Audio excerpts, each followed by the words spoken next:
தனுகுரு சொந்தங்கள் எல்லாத்துக்கும் வணக்கங்க. இன்றைக்கி நம்ம வந்து சாதம், வரகரிசி சாதம், நாங்கள் அவசர குழம்பு, பஜ்ஜி குழம்புன்னு சொல்லுவோம். அது எப்படி வைக்கலாம், பீக்கங்காய் பொரியல் எப்படி பண்ணலான்னு பார்க்கலாங்க. குழம்புக்கு வந்து ஒரு 4 பெரிய தக்காளி பழம் 3 கட் பண்ணி வச்சுருக்குறேங்க. சின்ன வெங்காயம், பெரிய வெங்காயம் ஒரு 3 பெரிய வெங்காயம். ஏன்னா இதுதான் காய், வேறு எதுவும் இல்லை நம்ம குழம்புல, இதுதான் தட்டுப்படும். அதனால் இது கொஞ்சம் நிறையா போட்டுக்கலாம். ஒரு குட்டி குட்டியான பெரிய வெங்காயம் 4 எண்ணம் போட்டிருக்கேன். பீக்கங்காய் பொரியலுக்கு ஒரு 3 பெரிய வெங்காயம், ஒரு தக்காளி கட் பண்ணி வச்சுருக்கிறேனுங்க. ஒரு மூடி தேங்காய் திருகி வச்சுருக்குது. பீக்கங்காயை இந்த மாதிரி பொடி பொடியாக கட் பண்ணி வச்சுருக்குறேங்க. இனி எப்படி ஃபஸ்ட்டு குழம்பு தாளிச்சு விட்டுட்டு அப்புறம் காயை தாளிச்சு விடலாம், எப்படின்னு பார்க்கலாம். அதுக்கு ஃபஸ்ட்டு ஒரு கடாய் அடுப்பில் வச்சுக்கலாங்க.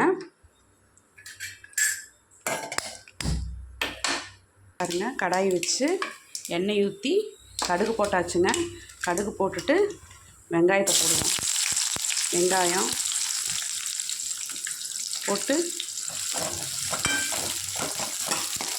நல்லா வணக்கிட்டு தக்காளியும் போட்டு விட்டுருவோம். இது அவசர குழம்புங்க, டக்குன்னு செஞ்சிடலாம். எங்கள் ஊரில் பஜ்ஜி குழம்புன்னு சொல்லுவோம், நல்லா இருக்குங்க.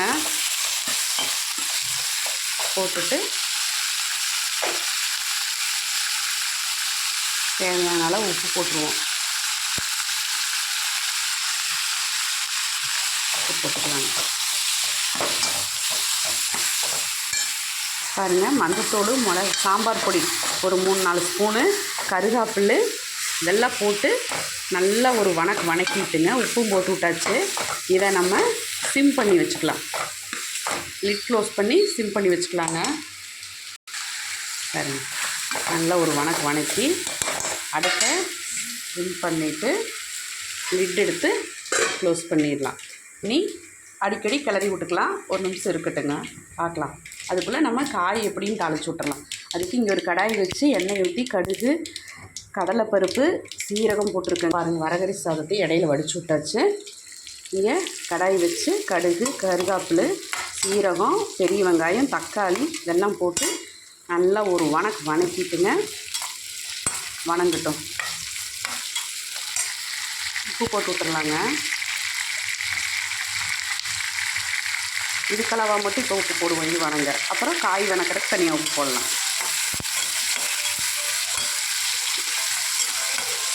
வணக்கிட்டு காயை போட்டாச்சுங்க.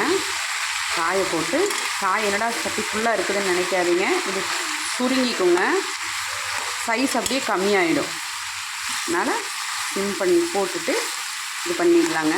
ஒரு வணக்கி விட்டுட்டு பாருங்கள், காயை போட்டு மஞ்சத்தூள், சாம்பார் பொடி ஒரு 2-3 ஸ்பூனு, 2 ஸ்பூன் காரத்துக்கு, உப்பு தேவையான உப்பு ஒரு ஸ்பூன் போட்டணுங்க. தேவையான அளவு போட்டுட்டு இதை நல்லா ஒரு கலரி விட்டுட்டு இதை க்ளோஸ் பண்ணிடலாங்க. அது பாட்டுக்கு வேகட்டும். நல்லா மிக்ஸ் பண்ணிவிட்டு உங்களுக்கு காமிக்கிறேன். ஒரு 2 நிமிஷம் இப்படியே இருக்கட்டுங்க. நல்லா எல்லா பக்கம் அந்த போட்ட மசால் தூள், உப்பு இது எல்லா பக்கமுமே இதாகணுங்க. அதுக்கப்புறம் தான் நம்ம க்ளோஸ் பண்ணணும். அது வரைக்கும் க்ளோஸ் பண்ணி வைக்கக்கூடாது. அதுக்கடையில் இங்கே நம்ம லிட்டு போட்டு வச்சுருந்தோம்ல, க்ளோஸ் பண்ணி வச்சுருந்தோம்ல, இதையும் அப்பப்போ இப்படி ஒரு கலரி விட்டுக்கணுங்க. அப்புறம் இதுக்கு என்ன அரைக்கணுங்கிறத காமிக்கிறேன். இதையும் அப்பப்போ இப்படி விட்டு இதையும் கிளறி விட்டுக்கணுங்க. பாருங்கள், உப்பு வந்து காய் நிறைய இருக்குதே, நிறைய உப்பு போட்டுறக்கூடாதுங்க. நம்ம வந்து காய் சுருங்கும், அதுக்கப்புறம் தான் நம்ம உப்பு போடணும். நம்ம இப்போ இந்த ஸ்டேஜில் நீங்கள் எடுத்து காய் வாயில் வச்சு பார்த்திங்கன்னா உப்பு இல்லாத மாதிரி தான் இருக்கும். அதுக்காக நம்ம உப்பு போட்டுறக்கூடாது. லாஸ்ட்டில் செக் பண்ணிவிட்டு தான் உப்பு போடணுங்க. இல்லைன்னா உப்பு நிறைய சேர்ந்துடும், அப்புறம் வாயில் வைக்க முடியாமல் போயிடுங்க. காய் நல்லா வணங்கி வேகட்டும். இதையும் லைட்டாக சிம்முக்கும் மீடியத்துக்கும் இல்லாமல் ஒரு ஹையில் வச்சு விட்டுட்டு நம்ம போய் அரைச்சிக்கிறத பார்த்துட்டு வந்துடலாங்க. லைட்டாக சிம் பண்ணிவிட்டுங்க. இதையும் ஒரு லிட் போட்டு க்ளோஸ் பண்ணிடுவோம். இங்கே பாருங்கள், இதையும் அப்பப்போ இந்த மாதிரி கிளறி விடணும். நல்லா குழஞ்சி மஞ்சு வணங்கணும். லிட் க்ளோஸ் பண்ணிக்கலாம். பாருங்கள், தேங்காய் ஒரு கை தேங்காய் பூ போட்டிருக்கேன். பூண்டு ஒரு 4, சோம்பு, பட்டை இதை மட்டும் உள்ளே போட்டுடலாம். போட்டு இதை நல்லா கொரகொரப்பாக அரைச்சிட்டு வந்துடலாங்க. அரைச்சிட்டு வந்துட்டு உங்களுக்கு காமிக்கிறேன். இடையில காயை நம்ம ஒரு கிளறி விடணும். அப்பப்போ இப்படி க்ளோஸ் பண்ணி இருக்கிறத ஓப்பன் பண்ணி இப்படி அடிக்கடி இப்படி பண்ணிகிட்டே இருக்கணும். இல்லைன்னா கீழே அடி பிடிச்சிடுங்க. காய் அது பாட்டுக்கு ரெடியாக இருக்கும். நம்ம போய் அரைச்சிட்டு வந்துடலாம். பாருங்கள், குழம்பு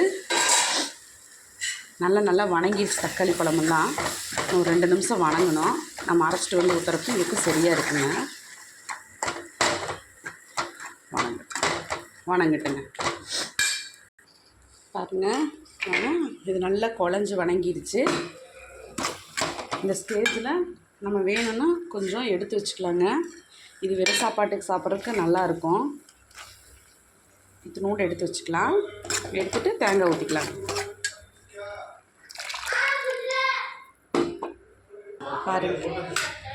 பாருங்கள் குழம்புக்கு தேங்காய் அரைச்சி ஊற்றியாச்சு. இது கொதிக்கிட்டோம். காயும் நம்ம ஒரு கிளறி விட்டோம். இன்னும் ஒரு 5 நிமிஷம் தண்ணி வற்றி வரட்டுங்க. பாருங்க, பீக்கங்காய் நல்லா வணங்கிடுச்சு. நீங்கள் எடுத்து ஒன்று வாயில் போட்டு பார்த்தீங்கன்னா காய் வெந்துருச்சான்னு தெரிஞ்சிடும். அதுக்கப்புறம் தேங்காய் பூ நம்ம செடி வச்சுருந்தோமில்லங்க, ஒரு 1/2 மூடி தேங்காய் பூ இப்படி போட்டுடலாம். போட்டு இறக்குனா வேலை முடிஞ்சுதுங்க.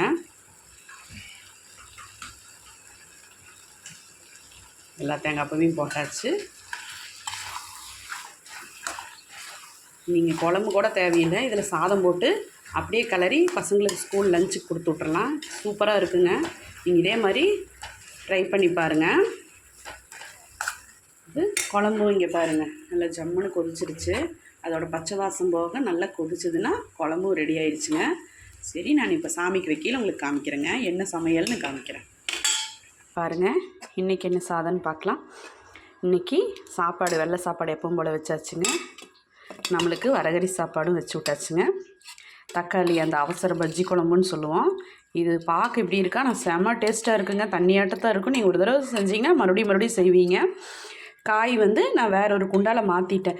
நம்ம இன்னொரு டிப்ஸுங்க, காய் குழந்தைகளுக்கு சாப்பாடு அதில் பிணைந்து கொடுக்குறோம்னா காயை நம்மளுக்கு எவ்வளோ தேவைங்கிறியோ அந்த காயை இதில் எடுத்து வச்சுட்டு அந்த கடாயிலேயே நம்ம சாதத்தையும் போட்டு கிளறி டிஃபன் பாக்ஸ் பேக் பண்ணி விட்டுறலாங்க. ரசம் நேற்று ரசமே இருக்குது. அதனால் நான் இன்றைக்கி ரசம் வைக்கலிங்க. ரசம் இல்லைன்னா எங்களுக்கு சாப்பாடு இறங்காதுங்க. ரசம் இருக்கிறது நாங்கள் 2 பேர் தான் ஊற்றிக்குவோம். அதனால் இருக்குது போதும். சாமிக்கும் இன்றைக்கி சாதம் பீக்கங்காய் பொரியல் வச்சாச்சு, தண்ணி வச்சாச்சு. இறைவனுக்கும் வச்சுருவோங்க. இது வரைக்கும் தனுகுரு விலாக்ஸை பொறுமையாக பார்த்ததுக்கு ரொம்ப நன்றிங்க. தேங்க்ஸ் ஃபார் வாட்சிங். நாளைக்கு இன்னொரு சமையலில் பார்க்கலாம். எல்லோரும் என்னோடய சேனல் சப்ஸ்கிரைப் பண்ணி வச்சிங்கன்னா நான் வீடியோ போட்டால் உடனே வரும். நாளைக்கு இன்னொரு சமையலில் பார்க்கலாங்க. மறுபடியும் சொல்கிறேன், தேங்க்ஸ் ஃபார் வாட்சிங்க.